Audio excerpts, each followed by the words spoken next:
चलिए, शुभ संध्या बच्चों। आप सबका स्वागत है आज की कक्षा में। तो कैसे हैं आप सब लोग? मैम अच्छा मैम। हम लोग बढ़िया है। अच्छा बहुत अच्छा। चलिए फिर शुरू करते हैं आज की कक्षा। आज की कक्षा में हम जो भी पढ़ने वाले हैं उससे पहले आपके लिए है मेरे पास कुछ दिखाने के लिए। छोटी सी एक कविता है, पहले उसे देखो, समझो और अंदाजा लगाने की कोशिश करो कि क्या पढ़ने वाले हैं हम आज। ठीक है, चलिए मैं स्क्रीन प्रेजेंट कर रही हूं आपके लिए।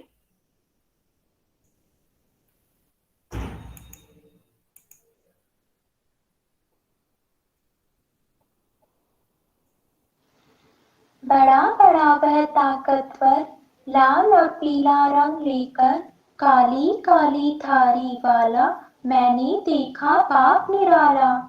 सुनना सूंघना और देखना, बड़ी तीव्र इसकी क्षमता, वह दलदल और घास भरे मैदानों में यह रमता। बड़ी तेज इसकी रफ्तार, लंबी दूरी से थक जाए, धीरज और अवधान से छिपकर निकट शिकार पे कूद लगाए। शक्ति और गति का प्रतीक राष्ट्रीय पशु यह कहलाता, प्रकृति के संतुलन में मुख्य भूमिका बाघ निभाता। अवैध शिकार और उजड़े वन संकट में इसका जीवन, जंगल में घुसता विकास, करे वन्य जीवन का ह्रास। विलुप्त हो जाए बाघ हमारे, इससे पहले हम जग जाएं, सम्मान करें हम हर जीवन का। आओ चलो हम बाघ बचाएं, आओ चलो हम बाघ बचाएं। तो आप सबने देखी ये कविता, सुनी, देखी भी और सुनी भी। जहां तक मेरा अंदाजा है आप सब समझ चुके होंगे कि आज हम लोग क्या पढ़ने वाले हैं। तो शुभ, बताएंगे आप आज हम सब लोग क्या पढ़ने वाले हैं? कुछ अंदाजा लगा आपको? मैम हम लोग पाठ 14 करेंगे जो कि भाग भाग पर है और वह रिमझिम पुस्तक में है। रिमझिम पुस्तक का पाठ 14। अग्रिम पाठ का नाम क्या किसी को याद है? यस क्रियेशा। बाघ आया उस रात। बाघ आया उस रात। जी हाँ, शाबाश, वेरी गुड बेटा। देखिए आज हम सब पढ़ने वाले हैं पाठ बाघ आया उस रात।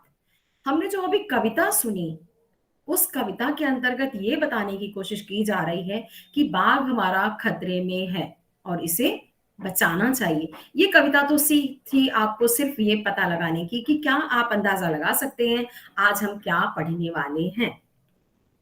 लेकिन हमारे ये जो जंगली जीव हैं, यदि हमारे आसपास आ जाएं, हमारे आसपास ही दिखने लग जाएं, तो क्या हम उतने सहज, सरल, शांत रूप से रह पाते हैं?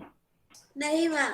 नहीं नहीं मैम। रह सकते। मैम नहीं हम रह लोग सकते। मैम हमें अंदर ही अंदर घबराहट होती है। घबराहट होती है, कहीं आ ना जाए, कहीं कुछ हो ना जाए, कहीं हमको ना दिख जाए, इस प्रकार से। अच्छा पता है हम जहाँ भोपाल में रहते हैं हमारे आसपास यहाँ पर भी बहुत सारे जो आपके कालियासोत डैम है, कुछ साल पहले तक यहाँ पर भी काफी बाघ देखने को मिल रहे थे।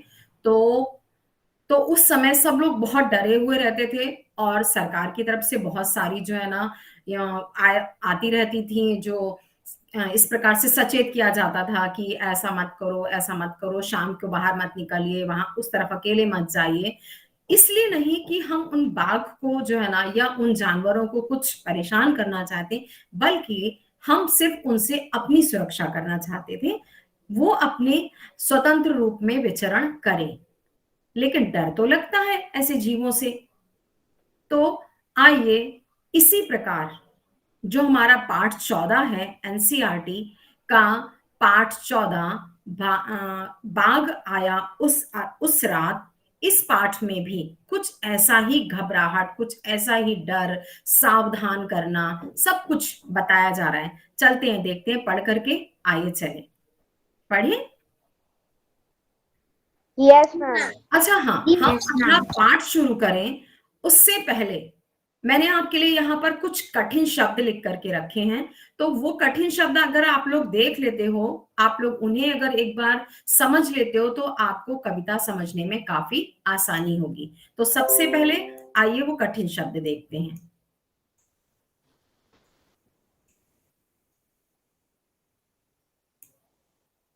देखिए, आज का हमारा पाठ है पाठ 14, बाघ आया उस रात, जिसके शब्दार्थ हैं जैसे बतलाना, एक शब्द आया है इसमें बतलाना, बतलाना यानी बताना, दफ्तर यानी कार्यालय, आप लोग जिसको ऑफिस बोलते हैं अंग्रेजी भाषा में, आगाह, आगाह यानी सचेत, सचेत या सावधान करना, बालक अर्थात लड़का या बच्चा भी बोल सकते हैं आप, दफ्तर या सॉरी ये 2 बार हो गया, तो बस इतना ही समझ लीजिए आप लोग, ठीक है।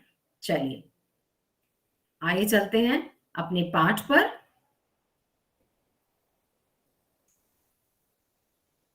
वैसे यहां पर मैंने आप लोगों के लिए ये पाठ निकाल कर रखा है, लेकिन इसे हम दूसरी तरह से, 2 तरह से समझेंगे, ठीक है। देखिए पाठ में, बाघ आया उस रात, 1 मिनट बच्चे,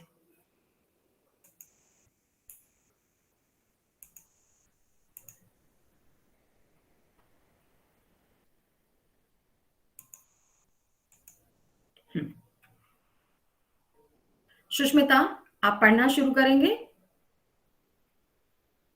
सुष्मिता, ठीक है मैम। मैं पढ़ूं? वो इधर से निकला, उधर चला गया। वो आंखें फैलाकर बतला रहा था। हाँ बाबा, भाग आया उस रात। आप रात बस को बच्चे, बस बाहर न निकलो, बस बच्चे, जाने कब भाग फिर से आ बेटा, जाए। बस बेटा, बस। चलिए, तो आगे, इससे आगे पढ़ेंगे। भूवी, इससे आगे बेटा आप पढ़िए। जी मैम। आप रात को बाहर न निकलो, जाने कब बाघ फिर से आ जाए। हाँ, वो ही जो उस झरने के पास रहता है। वहाँ अपन दिन के वक्त गए थे ना, एक रोज। बाघ उधर ही तो रहता है बस बाबा। बच्चे, भूवी बस शांत हो जाइए, और चलिए इतना समझ लें, इसके आगे फिर से हम पढ़ेंगे। तो देखिए यहाँ पर एक, वो इधर से निकला, उधर चला गया, वो आंखें फैलाकर बतला रहा था, बतला रहा था। क्या शब्द बताया था मैंने इसका अर्थ? बतलाना यानी बता रहा था। बताना। बताना। जी हाँ, बिल्कुल, बताना। तो देखो कौन बता रहा था, जैसे अगली लाइन में हमने देखा, हाँ बाबा, बाबा से मतलब होता है पिता, कहीं कहीं पर पिता को बाबा बोला जाता है। तो बाबा यदि बोल रहा है, इसका मतलब ये एक कोई बच्चा है, एक बच्चा आंखें फैलाकर, यानी थोड़ा सा डरा हुआ है और थोड़ा सा आश्चर्य में भी है वो। तो आश्चर्य से जब आंखें फैल जाती हैं, तो ऐसे कहते हैं, कैसे आंखें फैलाकर बात कर रहे हो, यानी बहुत डरे हुए लग रहे हो या आश्चर्यचकित लग रहे हो। तो यहाँ पर बच्चा भी ऐसा ही है, उस समय बच्चे की स्थिति भी ऐसी है, और वो कह रहा है, बतला रहा है, हाँ बाबा, बाघ उस रात आया था, आया उस रात, आप बारात को बाहर ना निकलो। वो कह रहा है वो इधर से आया था और उधर चला गया।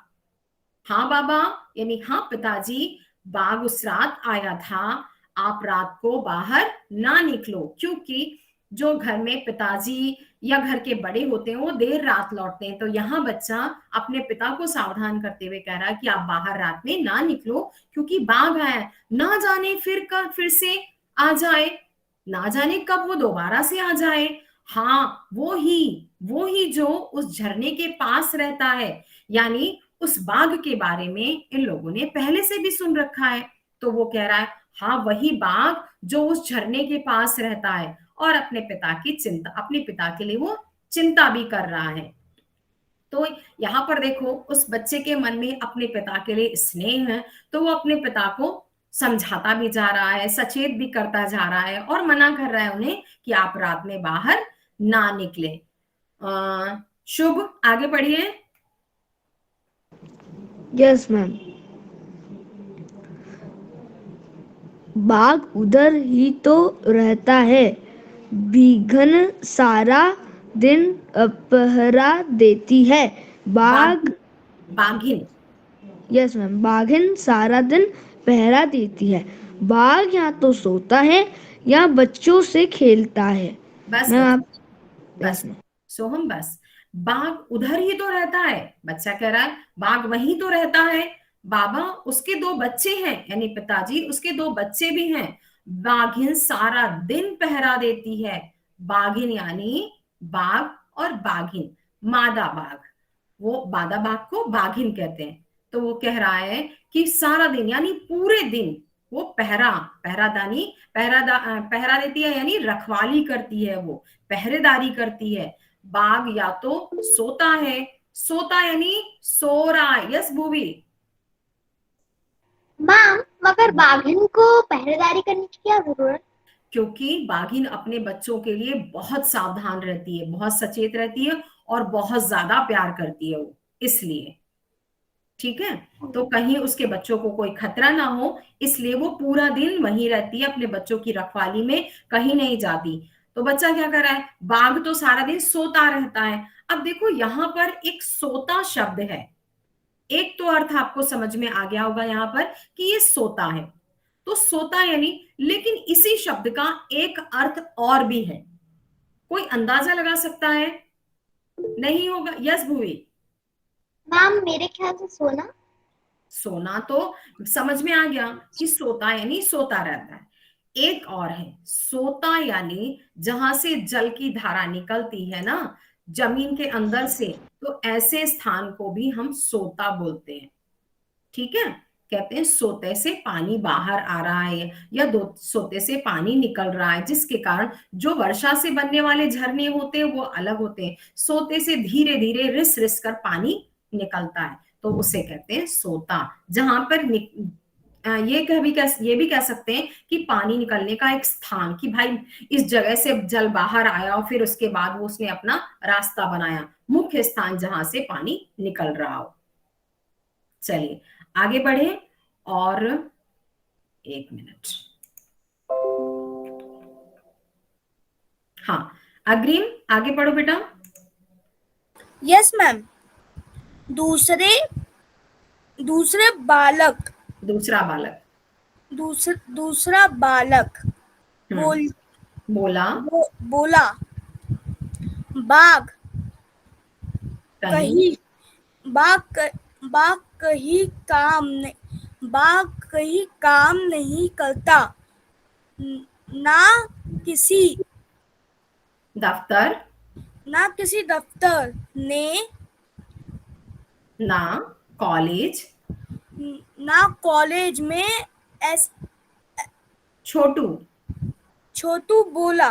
बस देखो, अभी यहाँ पर वो क्या कह रहा है बच्चा, दूसरा बच्चा क्या कहता है, बस सारा दिन बाघिन जो है ना पहरा देती है। बाघ या तो सोता है तो या बच्चों से खेलता है, तो यानी बाघ जो है ना कोई काम नहीं करता, वो या तो सोता रहता है या बच्चों के साथ खेलता रहता है। दूसरा बालक यानी दूसरा भी वहां पर एक बच्चा है, वो क्या कहता है, बाघ कहीं काम नहीं करता, यानी वो कहीं कोई काम करने नहीं जाता है, ना किसी दफ्तर में ना कॉलेज में। छोटू नाम का ये बच्चा है दूसरा, तो छोटू नाम का ये बच्चा कहता है वो तो कुछ काम ही नहीं करता, मतलब ये वो किसी दफ्तर में, दफ्तर का मतलब क्या बताया था मैम ने,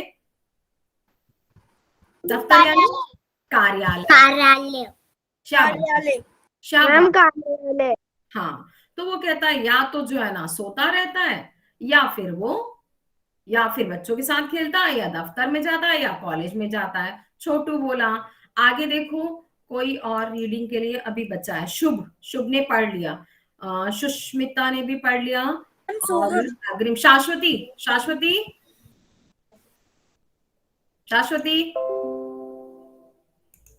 मैम जिसने एक बार पढ़ ले वो वापस नहीं पढ़ेगा ना? नहीं, क्योंकि पाठ छोटा है बेटा, बहुत ज्यादा पढ़ने की जरूरत नहीं है। यह शाश्वती। मैम मैंने नहीं पढ़ा, मैं पढ़ दूं? मैम, अक्षता भी है। यस अक्षता पढ़िए। स्कूल में भी नहीं। 5 साल बेटू ने हमें फिर से आगाह किया अब रात को बाहर होकर बाथरूम में जाना ना न जाना। जी हाँ, 5 साला बेटू ने हमें फिर से आगाह किया, यानी 5 साला से मतलब यहाँ पर 5 साल का बेटू, बेटू नाम का वो बच्चा है, उसने हमें फिर से आगाह किया। आगाह यानी आगाह का मतलब क्या बताया था मैम ने?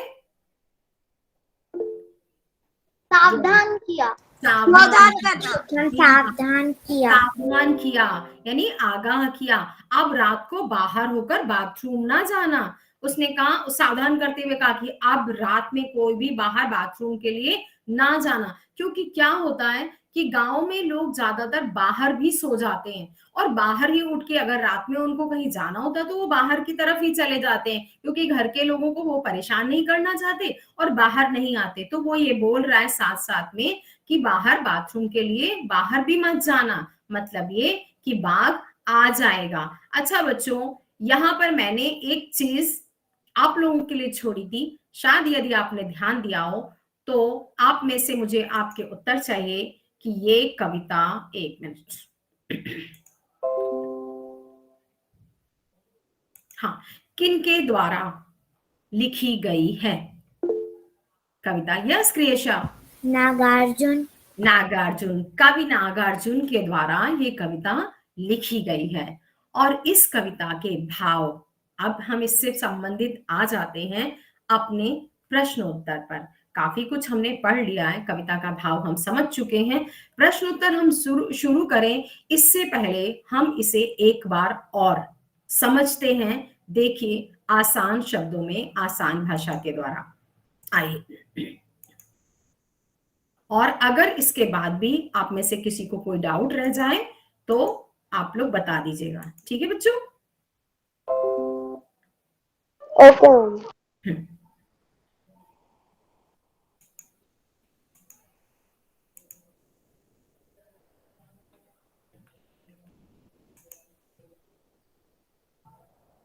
देखिए, स्क्रीन प्रेजेंट हो रहा है? बाघ आया उस रात। इस कविता में नागार्जुन जी ने दो बच्चे बेटू और छोटू के बारे में बताया है, जो अपने पिता को बाघ के बारे में बता रहे हैं। एक बच्चा बेटू आंखें फैलाकर अपने पिता को बता रहा है कि बाबा, उस रात को बाघ आया था, वो इधर से निकला था और उधर चला गया था, इसलिए अब रात को घर से बाहर मत निकलना, वो किसी भी वक्त आ सकता है।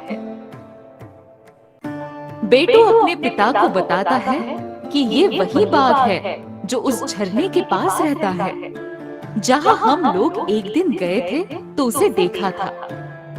बाघ उधर ही उस झरने। देखिए, इसमें जो है ना, और थोड़ा आसान शब्दों में इसको समझ लेते हैं कि बच्चा अपने पिता को ये बता रहा है, सचेत कर रहा है कि बाबा, उस रात बाघ आया था और आप बाहर रात को बाहर मत निकलिएगा, यानी देर रात अब आप वापस मत आइएगा, बाहर से जल्दी घर आ जाइएगा। और कहता है, बाबा, ये बाघ वही तो रहता है, ये वही वाला जो झरने के पास रहता है। झरने को पता है, इसे झरने को हम जल प्रपात भी कहते हैं, क्योंकि वो ऊपर से नीचे की तरफ गिरता है ना, तो उसे कहते हैं जल प्रपात, यानी जल का गिरना या जल का तेजी के साथ नीचे की ओर आना।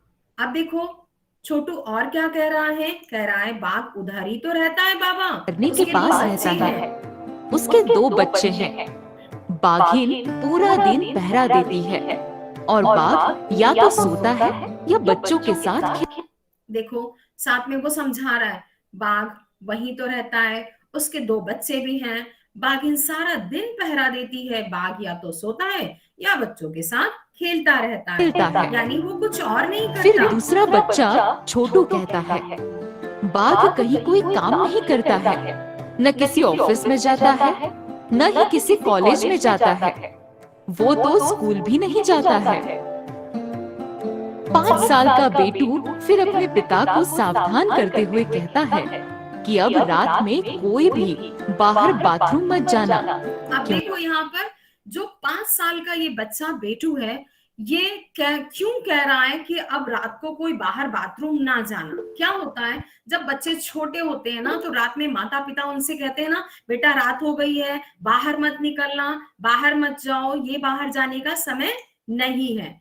तो बच्चा भी वही कह रहा है कि रात हो गई है, अपने से बड़े को वो समझा रहा है कि रात हो जाती है तो रात में बाथरूम के लिए बाहर नहीं जाते हैं। जो चीजें बच्चे को समझाई जाती हैं, बच्चा अपनी बुद्धि के अनुसार अपने पिता को समझा रहा है, अपने भाई को समझा रहा है, क्योंकि उसकी आयु अभी बहुत कम है इसलिए। तो इस तरह ये कविता हमारी, जहां तक मुझे लगता है आप लोगों को समझ में आ गई होगी, लेकिन फिर भी यदि किसी को समझ नहीं आई तो आप लोगों में से पूछ सकते हो बेटा। कुछ ऐसा है जो समझ में नहीं आया? ओके, चलो फिर, शाबाश। चलिए फिर आइए इसी पाठ से हम संबंधित कुछ देख लेते हैं अपने। आइए हम इसे प्रश्नों के द्वारा थोड़ा जानने की कोशिश करें कि कितना समझ में आया पाठ हमारा। पहला है प्रश्न, कौन आंखें फैलाकर अपने पिता को बाघ के बारे में बता रहा था? हैंड रेस करेंगे। क्रिएशा।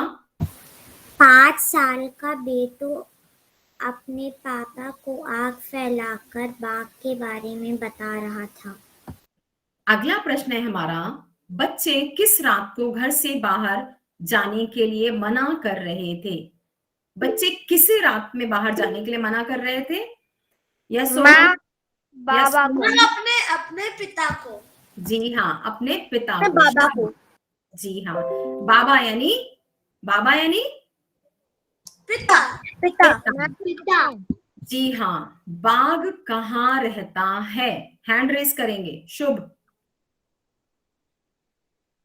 यस अक्षता। मैम वो झरने के पास रहता है। शाबाश। बाघ की पत्नी को हम क्या कहेंगे? मैं बताऊं? यस शुभ। बाघिन। जी हाँ, बाघ की पत्नी बोल सकते हैं हम, या फिर मादा बाघ भी बोल सकते हैं। तो मादा बाघ को हम कहते हैं बाघिन।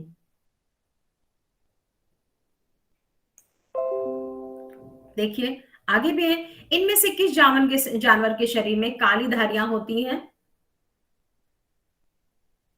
मैम मैं बताऊं? जीब्रा। बाघ। बाघ। जी हाँ, बाघ के शरीर पर काली धारियां होती हैं। आइए हम देख लें हमारे उत्तर सारे सही हैं क्या। चलिए चेक करें। Yes ma'am. बेटू आंखें फैलाकर अपने पिता को बाघ के बारे में बता रहा था। बच्चे रात को पिता को घर से बाहर जाने को के लिए मना कर रहे थे। बाघ झरने के पास रहता है। शाबाश, आप लोगों के सभी उत्तर सही हैं। बाघ के 2 बच्चे थे और बाघ की पत्नी को हम कहते हैं बाघिन।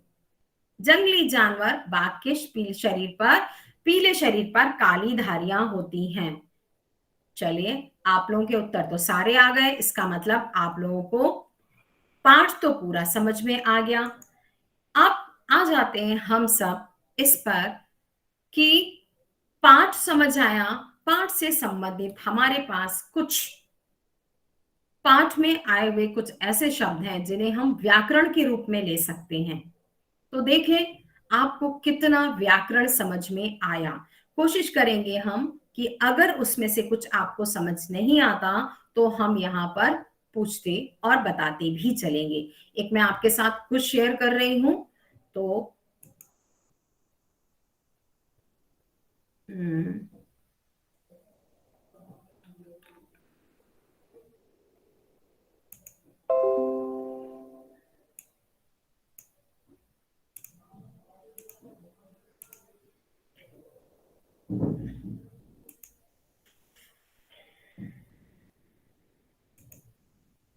मैं आपके साथ यहाँ पर एक लिंक शेयर करूंगी। ओके बेटा।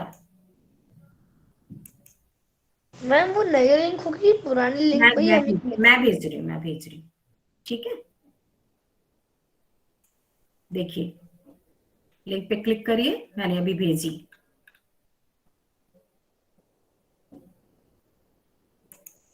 जब आप सब इसमें ज्वाइन हो जाएंगे तब मैं इसे स्टार्ट करूंगी, ठीक है।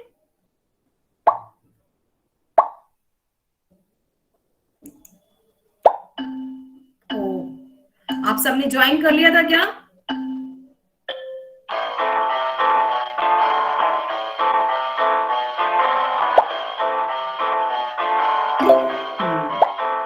गुड। क्रिएशा इस समय नंबर 1 पे है अभी। Very good क्रिएशा।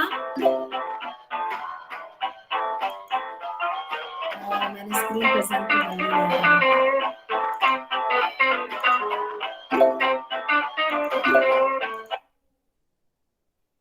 गुड।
फर्स्ट है क्रिएशा, सेकंड है शुभ और थर्ड है भूवी।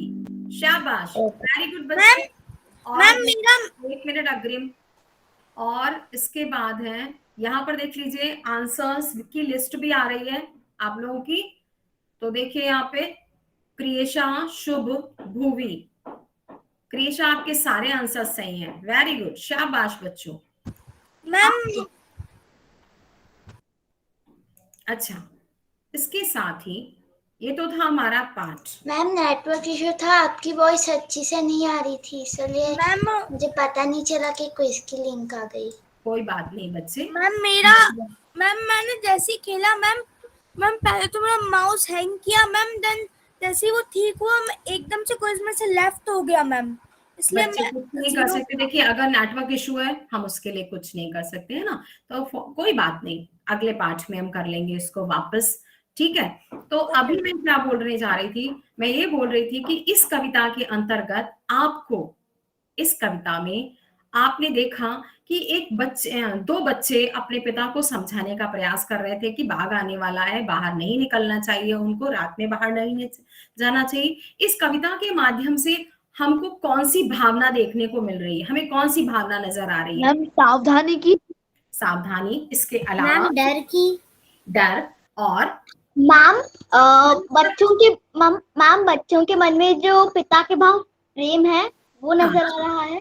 शाबाश, बच्चों के लिए, बच्चों के मन में हाँ, बच्चों की घबराहट है, बच्चों का भय है, बच्चों के लिए अपने पिता के लिए जो चिंता है वो भी, यानी यहाँ पर रिश्तों के लिए भी कितना सारा प्यार भी दिखाया जा रहा है कि किस प्रकार एक दूसरे के प्रति रक्षा करने की भावना होती है, स्नेह की भावना होती है कि कहीं भी उनको कुछ हो ना जाए। जैसे एक पिता अपने बच्चे की रक्षा करता है, ऐसे ही बच्चे भी चाहते हैं कि मेरे पिता को कुछ ना हो।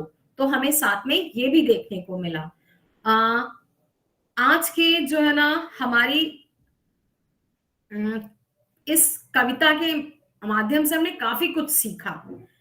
अब जो हमने शुरू में वीडियो देखा था, उस वीडियो को देखने के बाद उसमें जो एक कविता थी छोटी सी, काफी कुछ इसमें ये बताया गया था कि हमारा बाघ किस तरह खतरे में है। आप सबके लिए गृह कार्य के रूप में ये है हमारा, अच्छा बाघ बताएंगे क्या कि बाघ को हम लोग इतना महत्व क्यों देते हैं? क्यों देते हैं? बाघ हमारा राष्ट्रीय जानवर है, राष्ट्रीय पशु है। जी हाँ, क्योंकि बाघ हमारा राष्ट्रीय पशु है। तो इस राष्ट्रीय पशु को बचाने के लिए, क्योंकि बाघ निरंतर कम हो रहे हैं, जंगल कट रहे हैं, तो इसके कारण बहुत कुछ जो है ना, हमारे जो जंगली जानवर हैं, खूबसूरत जानवर हैं, जिनका हमारी खाद्य श्रृंखला में बहुत स्थान है, मुख्य मतलब बहुत बड़ा हाथ है उनका, बहुत बड़ा स्थान है उनका, वो कम होते जा रहे हैं। इनके बचाने के लिए ना सिर्फ हमारी सरकार बल्कि पूरे विश्व में कोई ना कोई योजनाएं चलाई जा रही हैं, जिनके द्वारा इन्हें जो है ना बचाने के प्रयास किए जा रहे हैं। आप सब लोगों के लिए गृह कार्य के रूप में ये है कि आप सब राष्ट्रीय पशु बाघ के ऊपर एक अनुच्छेद लिखेंगे। अनुच्छेद ज्यादा से ज्यादा 60 से 80 शब्दों में होगा, ठीक है? मतलब 11 से 12 लाइन? हाँ, ठीक है, ओके जी। मैम किस पे अनुच्छेद? 11 से 12 लाइन? 11 से 12 लाइन तो शुभ ज्यादा हो जाएंगी। हम जो है ना 8 से 10 लाइनें बहुत है, ओके ठीक है? मैम पर किस पे लिखनी है? लिखना किस पे? राष्ट्रीय पशु बाघ संरक्षण आप लगा सकते हैं। संरक्षण यानी राष्ट्रीय पशु बाघ का संरक्षण आप चाहें तो जोड़ लें आगे, अदरवाइज आपके इतना, वरना इतना ही काफी है। राष्ट्रीय पशु बाघ पर एक अनुच्छेद लिखिए बस। मैम हमको भेजना कहाँ है मैम? बेटा हर बार जैसे हमारा गूगल क्लासरूम पे आता है उसी प्रकार। यस ठीक है, मैम, वो तो पता है, लेकिन मैम अभी आप सेंड करोगी या फिर आपने सेंड कर दिया है मैम?